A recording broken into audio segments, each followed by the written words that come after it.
1년이 금방 가는 것 같아요. 네, 아까 문 목사님께서 그러셨잖아요.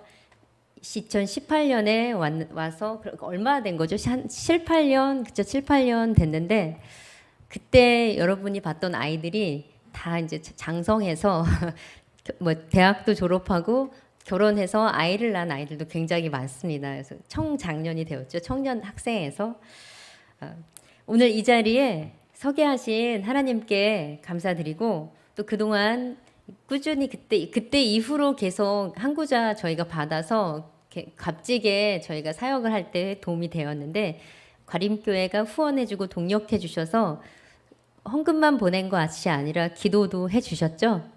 아멘. 네, 그랬으리라 믿습니다. 진심으로 감사를 드립니다. 필리핀 선교지는 여러분의 기도와 사랑이 닿는 현장입니다. 그곳에서 일어나는 하나님의 역사는 저 혼자만의 일이 아니라 바로 여기 앉아있는 여러분이 함께 헌신해서 만들어져 가는 열매이기도 합니다. 올해가 특별히 2025년 우리나라에 복음이 전해진 지 140년이 되는 해이기도 합니다. 선교 140주년. 그리고 저 아까도 봤듯이 한국에서 파송 받아갖고 필리핀의 한국감리교회가 선교를 시작한 게 50주 작년이죠. 50주년이 되는 해이기도 해요.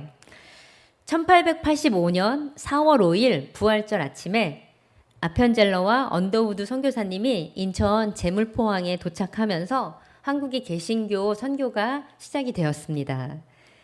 그 중에 한 감리교 선교사님, 아편젤러 선교사님이 오늘 소개하고자 하는데 미국의 북감리교회에 파송된 그 선교사님을 통해서 또 여러 다른 선교사님들을 통해서 이 조선 땅에 복음이 뿌려졌고 오늘 우리가 이 자리에서 예배하는 그리고 또 그 복음의 씨앗의 열매를 맺고 이제는 우리가 복음을 전하는 자로 부름받는 세대가 되었습니다. 그래서 선교는 하나님의 마음입니다. 본문 13절에 이렇게 말씀하는데 누구든지 주의 이름을 부르는 자는 구원을 받으리라. 하나님의 마음은 단 한 영혼이라도 멸망하지 않고 구원에 이르기를 원하는 그런 마음입니다. 하나님의 뜻은 국경을 넘고 언어를 넘고 문화 거리를 넘어서 오늘도 복음의 현장으로 나아가고 있다라는 거죠. 이 필리핀 다구판 지역에 제가 이제 2003년에 파송을 받았지만 그러니까 이사벨라라고 먼 곳에 신학교 사역을 하다가 2009년에 사역지를 좀 이렇게 이동을 해갖고 거기 이제 2010년에 대지를 구입하고 그리고 2011년에 교회를 건축을 했어요. 센터를 건축하고 교회를 건축했는데 상상을 해보세요. 교회가 딱 들어있는데 교인이 없겠죠. 교인이 없었어요. 정말 없었고 그때 당시에 어느 선배 선교사님이 왔었는데 초창기 개척할 때 선교사님이 왔었는데 첫 주, 둘째 주인가 집회를 저희 교회를 해주시고 가셨는데 교인들이랑 교인 9명인가 교인들이랑 지역 이렇게 전도를 이렇게 이렇게 종이를 포스터를 만들어서 사탕이랑 이렇게 해서 붙여서 전도를 한 다음에 주일날 그때는 막 에어컨도 안 나오고 막 그럴 때였는데 모였는데 그리고 그 선물을 나눠준다고 이제 오는 사람들 그냥 보낼 수 없다 해서 선물을 나눠준다고 그때 바가지를 샀어요. 이렇게 바가지를 사서 때 저는 좀 믿음이 적었었나 봐요. 그래서 그 목사님이 그러더라고요. 선교사님 몇 개 사면 될까요? 그렇게 물어봤어요. 직접 와서 사시는 거니까. 그래서 제가 100개를 살까요? 네.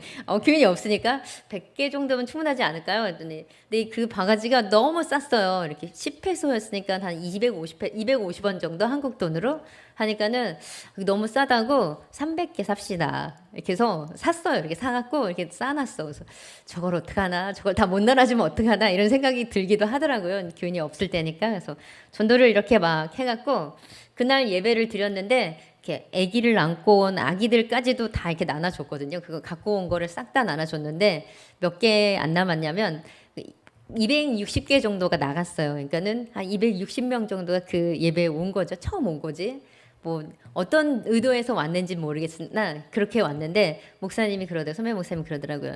신 목사 우리 여기서 니네 교인 한 11조만 니네 교인 되면 좋겠다 이렇게 말씀하셨는데 11조만 한 20명, 30명 정도면 니네 정말 교인 되면 좋겠다 했는데 그 다음 주에 다 가시고 나서 없잖아요. 어떻게. 그래서 아침 일찍, 주일날 아침 일찍 나가서 집 동네는 너무 잘 알거든요. 그래서 가갖고 애들을 막 깨웠어.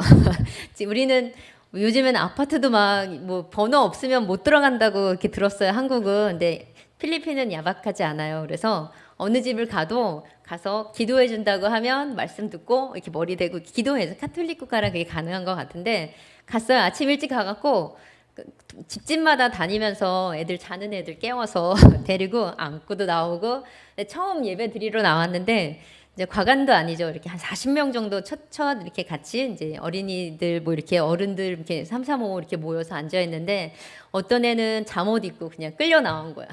한국 선교사님이 한국 여자라 그래다 어린 분이 이렇게 가자고 하니까 이렇게 얼떨결에 쫓아 나온 아이들, 뭐 잠옷 입은 아이에 뭐 이렇게 침 이렇게 질질 흘린 아이에 필리핀은 많이 더워요. 지금 4월, 5월은 한 50도 정도 엄청 덥더라고요. 근데 그런 날씨에 하루라도 안 씻으면 냄새 나거든요. 냄새 나요, 진짜로. 근데 아침에 세수 안 하고 온 아이들 뭐 이렇게 그냥 얼떨결에 따라오는 애들이 많이 있으니까 막 고약한 냄새도 나고 뭐 이렇게 침 묻힌 애 머리 이렇게 뭐 새집지네 이런 애들이 이제 앉아서 이러고 보고 있어. 그래서 그때 정말 이 아이들이 하나님 믿고 예수님 믿고 그로 인해서 변화되고 좀 삶이 달라졌으면 좋겠다 그런 마음이 간절히 들었는데 매주 이렇게 아이들이 오고 또 청년들이 전도되고 그러면서 아이들이 변화되기 시작하고 복음을 받기 시작했죠. 그래서 올해는 예배를 드리는데 리더들이 다 있어요. 각 부서별로 리더들이 있는데 회장들이죠, 말하자면. 그러니까 모여서 얘기를 했어요. 올 한 해는 간증을 하는 해를 만들어 보자 해서 시켰어요. 각 부서별로 예배에 목사가 설교가 끝나고 나면 3분 간증. 하루 동안에 내가 은혜 받았던 거, 하나님이 주신 기적, 아니면은 일주일 동안에, 아니면은 내가 사는 동안에 내가 경험했던 것들을 나누는 그런 시간을 가졌거든요. 처음에는 막 떨리고 못하겠다고 막 이러면서 써갖고 왔어. 써서 읽으면서 감동이 되나요, 본인도? 뭐 이런저런 은혜로 눈물도 흘리고. 근데 어떤 우리 청장년이죠. 근데 본인이 16살에 처음 다급한 연희교회에 등록을 해서 이제 예배를 드리기 시작했는데 뭐 대학도 못 갈 뻔했는데 교회에서 장학금 통해서 대학도 졸업하고 또 목사님이 주례도 해서 결혼도 하고 그리고 또 그 아이들이 세례를 받고 또 신랑도 잘 전도해 갖고 굉장히 믿음이 좋은 신앙생활을 하게 되면서 옛날에 그때를 생각하면 아찔하대요. 그러니까 처음 너무 덥고 그러니까 뭐 평일날에는 학교 가지만 주말 이럴 때는 할 일이 없거든요. 그러니까 교회가 없을 때에는 그냥 낮잠 자거나 너무 더우면 가까운 몰에 가서 이렇게 에어컨 바람 쐬고 뭐 돈이 없으니까 뭘 사 먹는 건 생각도 못했고 집에 와서 또 자고 뭐 빨래하다가 그리고 그렇게 시간 때우기로 이렇게 많이 했는데 교회에 오면서 교회에서 프로그램을 많이 했던 것 같아요. 은혜도 많았던 것 같고 성가대도 연습하지 그리고 또 뭐 오카리나 리코더 뭐 이런 것도 가르치고 한글도 가르치고 또 여러 가지 성경 공부도 하고 이러면서 아이들이 교회 오면 안 갈라 그래요. 여러분 교회 오면 좋나요? 저희는 이 교회 다니면 너무 좋을 것 같아. 밑에 카페도 멋있고 뭐 좋은 찬양도 있고 스테이지가 굉장히 멋있더라고요. 근데 우리 교회는 그냥 타일 바닥인데 자기네 집보다 좋은 거예요. 그러니까는 오면 안 갈라 그래. 그래도 어떻게 해요? 그냥 있을 수 없잖아. 그래서 뭐라도 이렇게 해서 이렇게 같이 먹고 이러니까 더 너무너무 좋아하는 거예요. 이 아이가 이제 자라서 결혼도 하고 그런 간증을 하면서 정말 하나님을 만나지 않았다면 교회가 없었다면 자기는 지금 어떤 생활을 했는지 상상을 할 수가 없다. 너무나 감사하다. 이런저런 간증을 들으면서 정말 은혜구나라는 생각이 들었는데 전파하는 자가 없이 어찌 들으리요. 선교는 보냄과 동행이다라고 말씀드리고 싶습니다. 사도 바울이 말하기를 어떻게 그들이 듣지 못한 일을 믿을 수 있겠느냐? 누군가 전하지 않으면 누가 보냄을 받지 않으면 어찌 전파될 수 있겠느냐. 복음은 반드시 누군가에 의해서 전해져야 합니다. 그리고 그 누군가가 보내는 교회, 누군가를 보내는 교회, 또 기도하는 교회, 함께 가는 교회 헌신 속에서 함께 세워집니다.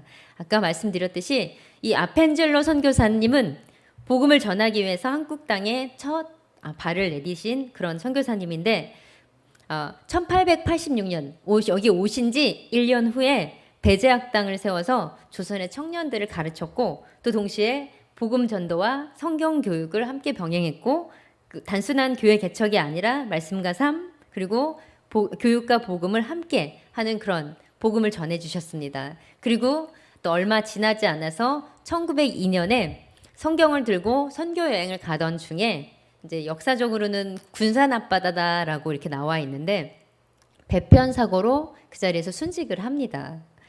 그 아펜젤로 선교사님이 자신의 삶을 온전히 조선 땅의 복음화에 헌신한 선교사였고 그 아펜젤로 선교사님의 죽음이 그냥 끝이 아니라 거기서 바다에 빠져 죽은 끝이 아니라 씨앗이 되었고 그리고 그 씨앗이 자라 오늘 우리 민족이 이 복음을 들고 또 복음을 믿고 전하는 자가 되었습니다.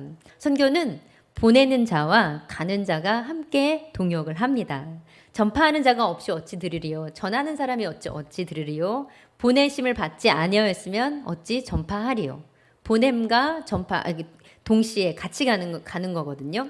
그래서 하나님은 한 사람을 보낼 때 그를 보내는 교회와 함께 일하세요. 선교사 혼자 나가서 하는 게 아니라 교회와 함께 동역하며 여러분이 기도로 보내고 또 물질로 헌신하고 관심을 품을 때 우리는 그 사랑의 손에 이끌려서 복음을 전할 수 있습니다. 아펜젤로 선교사님의 수고와 희생이 아니었다면 이 땅에 복음이 전해지지 않았겠죠. 그의 헌신의 열매를 우리가 이제는 받았고 로마서 1장 14절에 바울이 말하기를 헬라인이나 야만인이나 지혜 있는 자나 어리석인 자에게 다 내가 빚졌다라고 해요. 내가 부자던 가난하던 잘 살던 아니면은 지혜가 많던 없던 다 어리던 나이가 많던 다 하나님한테 빚진 우리 선교사님들한테 빚진 자라는 거죠. 우리 복음은 그냥 얻은 것이 아니라 복음은 값없이 받았지만 복음은 전하고 선교에 동참하는 삶으로 우리가 변화되어야 된다라는 거죠. 그래서 선교하는 민족이 복을 받는다라고 합니다. 그래서 복음을 전하는 자의 발은 아름답다라고 마지막 결론에 이렇게 나오는데 본문에 이렇게 말하죠. 기록된 바 아름답도다 좋은 소식을 전하는 자들의 발이요. 하나님은 예배당에 앉아서 이렇게 예배하는 모습을 가장 중요하게 여기십니다. 그래서 저희 청년들 교인들한테 저는 예배 중심의 삶을 살아라 라고 늘 강조해요. 뭘 해도 주일 성수는 꼭 지켜라. 우리가 예배가 많지 않으니까 예배 주일날에는 무슨 일이 있어도 앉아 있어라. 아파도 앉아 있어라. 근데 필리핀 사람 감기 걸리고 뭐 이렇게 하면 잘 안 나올 때도 있어요. 근데 무조건 아파도 앉아 있어라. 왜냐하면 그게 복이거든요. 그래야지 하나님께 더더욱 섬길 수 있는 그런 마음이 생기기 때문에 여러분들도 주일 성수 목숨 걸고 하시기 바랍니다. 먼저 그의 나라와 그의 의를 구하라. 그리하면 모든 것을 더 해주신다고 하셨잖아요. 그렇죠? 내가 다른 거 생각하다가는 하나님의 나라를 구하지 못할 때 받지 못하는 것들이 많거든요. 여러분의 기도와 헌금 격려 한마디도 하나님께서는 아름다운 복음의 발걸음이다라고 말씀하십니다. 선교는 그래서 거창한 사람이 하는 것이 아니라 훌륭하고 영어를 잘하고 어떤 분은 그래요. 나는 외국에 갔는데 음식을 못 먹어. 선교사 못해. 라고. 근데 그게 그런 기준이 아니라요. 선교는 어떤 사람이 하냐면요. 순종하는 사람이 합니다. 그 순종하는 사람을 통해서 이루어집니다. 많은 분들이 목사님이니까 선교사님이니까 여기서 살아요 라고 얘기하는데 그렇지 않은 것 같아요. 정말 아멘하고 순종했을 때 내가 목사님이 이렇게 또 목사님이 말씀 전해주셨잖아요. 여러분 순종하는 사람이 복을 받거든요. 순종하는 사람이 하나님의 귀한 일꾼이 될 수 있다라는 거죠. 그래서 예수님께서 부활하시고 40일을 지내고 나서 그렇게 말씀하시잖아요. 당부를 하시잖아요. 성령 받아라. 그리고 권능을 받아갖고 예루살렘과 온 유대 사마리아 땅끝까지 이르러 증인이 되라. 가라. 증인이 되라. 라고 말씀하셨잖아요. 그게 우리의 사명이고 우리가 앞으로 살아가야 할 일들이고 목적입니다. 저희 매번 이제 누구 얘기를 하면 매번 저희 부모님이 이제 작년에 80세 되셨어요. 이제 81세가 되신 거죠. 매번 저희 부모님은 이제 군인으로 이제 사역하시다 군인으로 일하시다가 이제 오래전에 전역을 하시고 지금은 농사를 짓고 계세요. 근데 겨울만 되면 강원도 철원이죠. 그 강원 철원에서 할 일이 없어요. 그러니까는 지금 이제 은퇴하시고 다 아무것도 없으니까 겨울만 되면 선교지에 오시거든요. 두 분이 오시는데 늘 올 때마다 이렇게 바리바리 싸갖고 오세요. 무겁잖아요. 두 노인네가 이걸 이고 지고 이렇게 오는 게 쉽지 않잖아요. 여러분 선교 다녀보면 힘들잖아. 그래서 제가 그래, 아빠 필리핀에도 사탕 되게 많고 늘 가져오신 품목이 비슷하거든요. 사탕 한국 거, 그다음에 머리핀 여자애들이 많아요. 저희 그래서 머리핀 그리고 속옷, 양말 이런 것들 챙겨오거든요. 우리는 이제 필수품이니까 그런 것들을 이제 많이 챙겨오는데 너무 힘드니까 갖고 오지 말고 아빠 돈으로 갖고 와. 돈으로 여기서 더 싸고 더 많이 살 수 있어요. 이렇게 말씀드렸더니 그 얘기를 하시는 거예요. 내가 어렸을 땐 여러 교회를 많이 다녀봤어. 이게 뭔 얘기냐면 어렸을 때는 너무 어렵고 힘드니까 이제 해방둥이라 그래야 되나 45년생이시거든요. 근데 너무 어렵고 교회에 가면 사탕도 주고 어느 교회 가면 빵 주고 어느 교회 가면 연필 주고 그러니까는 교회를 어렸을 때는 여기저기 막 가는 거예요. 그게 근데 그렇게 뭔가를 받아먹는 재미로 교회를 다니다가 예수를 만난 거잖아요. 그래서 신앙생활을 하고 본인도 그렇게 또 헌신하고 그러니까 여기 우리 아이들 동네에 우리 와보신 분들은 아시지만 우리 건너면은 도로 이렇게 바로 건너면 학교가 있어요. 그 학교에 1,300명 초등학교 아이들이 있거든요. 조그만 동네인데 애들이 많다라는 거죠. 그 아이들이 오면 그냥 빈손으로 보내지 말고 뭐라도 하나 손에 들려 보내라. 그래야 이 아이들이 나중에 그거를 알고 또 그 받은 거에 은혜에 갚을 날이 올 거다라고 말씀을 하세요. 근데 그게 그냥 되는 게 아니라 정말 사랑하는 마음이 있기 때문에 그게 가능하지 않을까. 그렇죠? 그런 것 같아요. 돈으로 갖고 와 이렇게 한 제 입이 그렇죠? 잘못인 거죠. 저희 부모님이니까 그렇게 말씀드렸는데 아무튼 그렇게 동네 아이들이 제가 엄마 아빠 이렇게 부르는 소리를 듣고 저희 엄마 아빠 이름은 엄마하고 아빠예요. 그래서 다 엄마 아빠 이렇게 불러요. 애들이 그래서 손 이렇게 대요. 달라고. 그러니까는 너무 좋은 거야. 그게 아이들도 좋고 나누는 마음도 좋고 주일날에도 좋고 평일날에도 지나가다가 달라고 그러고. 근데 저는 그게 나쁘지 않더라고요. 감사하고 좋더라고요. 그렇게 아이들과 나누고 또 한결같이 사랑하고 이런 마음이면 이 아이들한테도 미래가 있겠구나. 한국은 초고령화에 들어갔다라고 제가 뉴스에서 본 것 같아요. 근데 필리핀은 불과 몇 년 전만 해도 14살이었대요. 전체 인구 나이가. 근데 지금은 20살 정도 된다라고 해요. 그러니까 아직도 젊은 아이들이 많다라는 거죠. 20대니까는 연령이. 그 아이들에게 진짜로 복음이 제대로 들어간다면 필리핀도 미래가 있고 또 전 세계에 같이 이제는 한국 사람이 한국 분들을 섬기는 게 아니라 전 세계 젊은 사람들이 어른들을 공경해야 할 때가 온다라는 생각이 드는데 우리 아이들이 그런 공경하고 섬길 때가 오지 않을까라는 마음으로 목회를 합니다. 복음은 다시 보내놓은 교회로라고 이렇게 오늘 본문 제목을 잡아봤는데 보내심을 받지 아니하면 어찌 전파하리오. 그리고 선교는 누군가를 보내는 교회가 있어야 가능합니다. 아편젤리 선교사를 보낸 미국 북감리교회처럼 이제는 여러분들이 선교사를 보내는 근데 보니까 주보를 보니까 여러분의 선교지도 다녀오시고 선교를 하셔요. 얼마나 귀한지 모릅니다. 실질적으로 어떻게 쉽게 선교를 동참하면 좋을까 이렇게 연구를 해봤어요. 처음에 1번은요. 첫째로는요. 기도로 보내야 돼요. 기도로. 선교지를 불러가며 기도하는 성도가 복된 성도입니다. 그 가족이 함께 모여서 선교사의 이름을 외우고 축복하는 가정이 복된 가정입니다. 그리고 그렇게 된다면 여러분들도 또 복을 받을 수 있는 길이죠.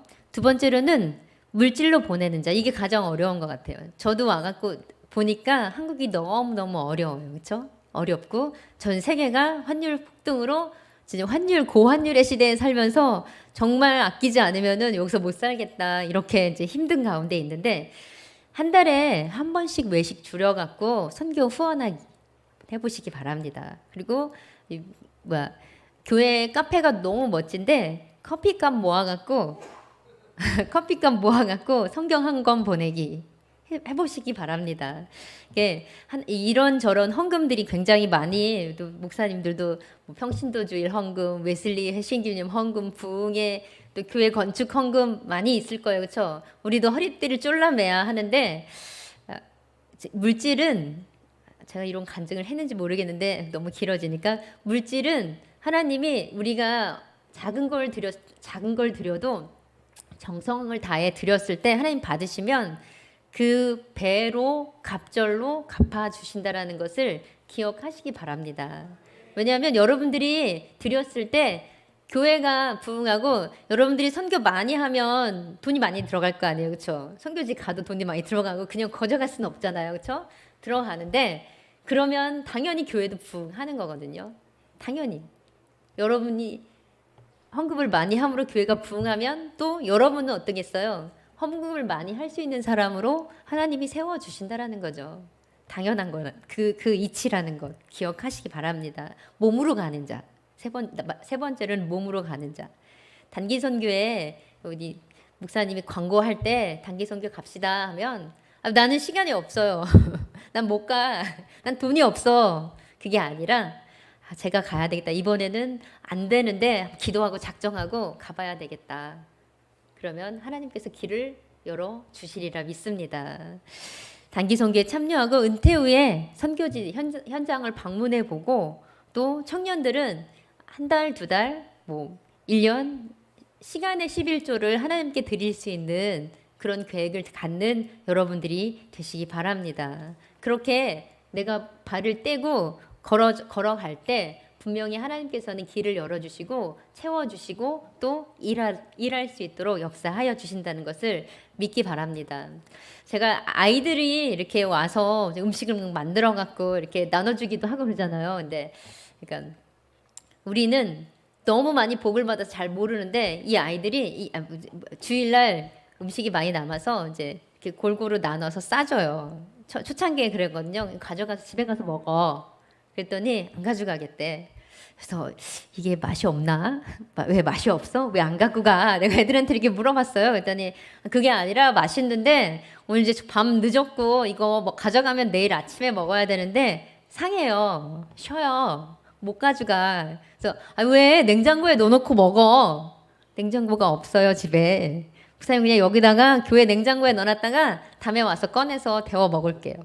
그래서 처음에 목회할 때는 신방하기 전이죠. 몰랐어요. 냉장고가 없고 TV가 없고 전화기가 없고 이제 핸드폰 조그만 걸로 이제 다 소통이 되는 거예요.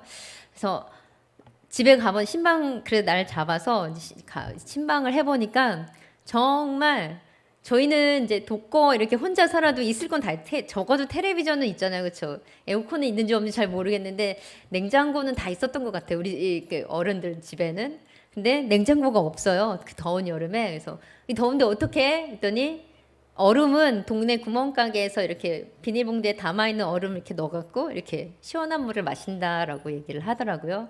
저희 갔더니 정말 우리 선교TV에 와서 나눠준 수건, 바가지 이게 제일 새 거야. 제일 좋아. 여러분 뭐 단체티 잘 입으세요? 거의 단체티 행사 끝나고 거의 안 입잖아요. 그렇죠? 이 아이들은 단체티를 한번 하면 이게 너무 좋은 거야. 너무 좋고 깨끗하고 새 거예요. 주일날 그거 꼭꼭 입고 와요. 그래서 이렇구나 그때 알았거든요. 우리는 너무 많은 것들을 가졌는데 그걸 피부로 잘 못 느끼는 것 같아. 그래서 말 안 듣는 여러분 손자 손녀 있죠? 보내세요 선교지에. 정말 변화됩니다. 제가 이렇게 일주일 이렇게 뭐 어려운 것, 힘든 것, 근데 힘은 들어요. 이렇게 땀 뻘뻘 흘리고 뭐 여기 오신 분들 고생 많으셨을 텐데 저희 선교지에 왔을 때 환경도 열악하고 어렵지만 같이 기도하고 같이 울고 또 현지의 아이들이랑 같이 보고 집 찾아가서 어떻게 사는지 보고 어떻게 예배하는지 같이 전도하고 그러고 나서는 나는 그런 아이가 있었어요. 우리 선교팀 왔는데 엄마가 정말 억지로 가내서 나 이거 선교 끝나고 나면 교회 안 다닐 거야. 이거 약속하고 선교지에 온 거예요. 근데 왔는데 뭐 별로지 표정도 안 좋지. 그냥 오라니까는 가고 가라니까 가고 근데 기도하고 집을 방문하고 아이들을 만나면서 달라졌어. 적어도 집에 와갖고는 신앙생활을 너무너무 열심히 하는데 적어도 약발이 3년 간다고 부모님이 그 말씀을 하시더라고요. 정말 내가 얼마나 하나님께 복받은 자인지 느낄 수 있도록 선교지에 보내고 또 함께 사역할 수 있는 그런 선교에 동참할 수 있는 그런 과림교회 성도님들이 되시기 바랍니다. 예수님이 이렇게 말씀하셨거든요. 추수할 것은 많은데 일꾼이 적다라고 마태복음에. 여전히 복음을 듣지 못한 사람들이 많습니다.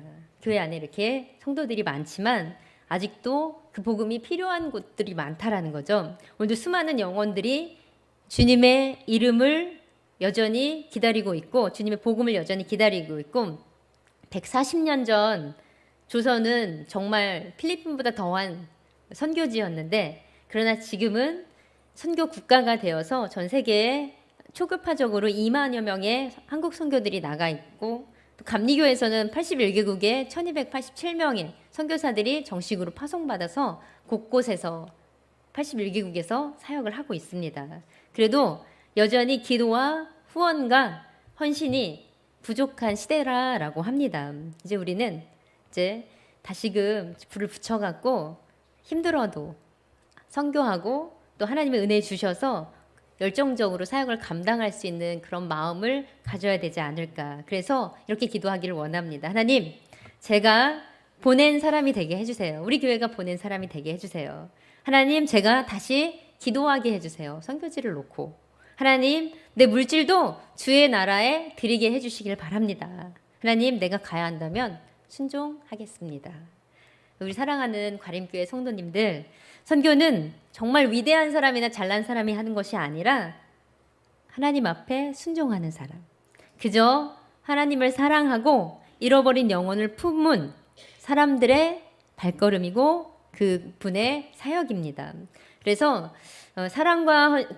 온 여러분의 사랑과 헌신이 오늘도 필리핀 땅에서 복음의 빛이 되어 수많은 영혼을 살리고 이 아이들이 또 변화되어서 또 수많은 영혼들을 위해서 열정적으로 봉사하고 헌신할 수 있는 그런 우리의 제2세대, 제3세대가 될 수 있도록 많이 기도해 주시고 또 함께 해 주시기를 부탁을 드립니다. 140년 전 감리교 선교사 벤젤러는 보냄을 받은 자였는데 우리도 바울처럼 보내는 자, 가는 자, 기도하는 자로 부름 받았으니 그 사명을 감당하기 위해서 무릎 꿇고 기도할 수 있는 귀한 우리 과림교회 성도님들 되시기를 저도 같이 기도하고 사역지를 위해서 함께 기도해 주시기를 부탁을 드립니다.